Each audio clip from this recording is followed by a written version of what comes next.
শেখ হাসিনা যেমন উন্নয়নের নামে জনগণকে ধোঁকা দিতেন, তেমন করে হাসিনার বন্ধু মোদিও ভারতের জনগণকে মিথ্যে দিয়ে বোকা বানায়। কিন্তু কথায় আছে, চোরের 10 দিন তো গৃহস্থের একদিন।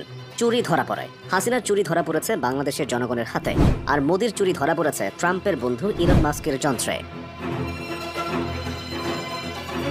ট্রাম্পের সাথে সম্পর্ক ভালো করার তাগিদে ট্রাম্পের জিগিরি দোস্ত ইলন মাস্কের কোম্পানির কাছ থেকে মোদি নিয়েছে এআই চ্যাটবট গ্রোক 3।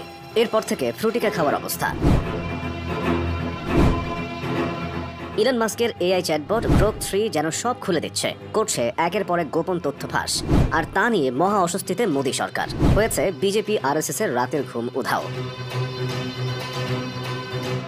বিজেপি বলছে মোদি ভারতের প্রধান নেতা, আর ইলন মাস্কের গ্রোক 3 এর তথ্য বলছে মোদি ভারতের সবচেয়ে বড় সাম্প্রদায়িক নেতা।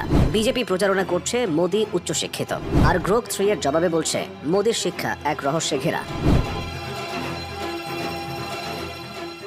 যেমন গ্রোক 3 কে প্রশ্ন করা হয়েছিল 2024 সালে নির্বাচনের আগে অনুপ্রবেশকারী নিয়ে নরেন্দ্র মোদীর মন্তব্যের উদ্দেশ্য নিয়ে। গ্রোক 3 এর উত্তর হিন্দু জাতীয়তাবাদ জাগাতে।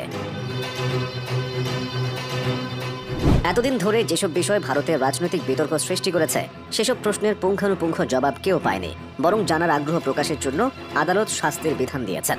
গ্রোক 3 নির্দ্বিধায় সেসব প্রশ্নের উত্তর দিচ্ছে।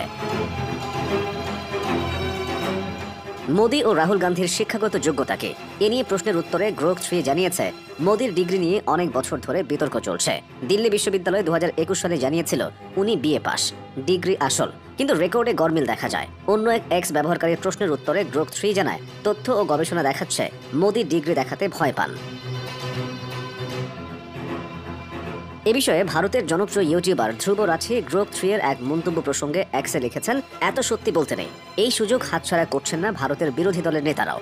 কংগ্রেসের আইটি সেলের নেত্রী সুপ্রিয়া শ্রীনাথে তিনি লিখেছেন, পিএমওতে জরুরি মিটিং তলব করা হয়েছে।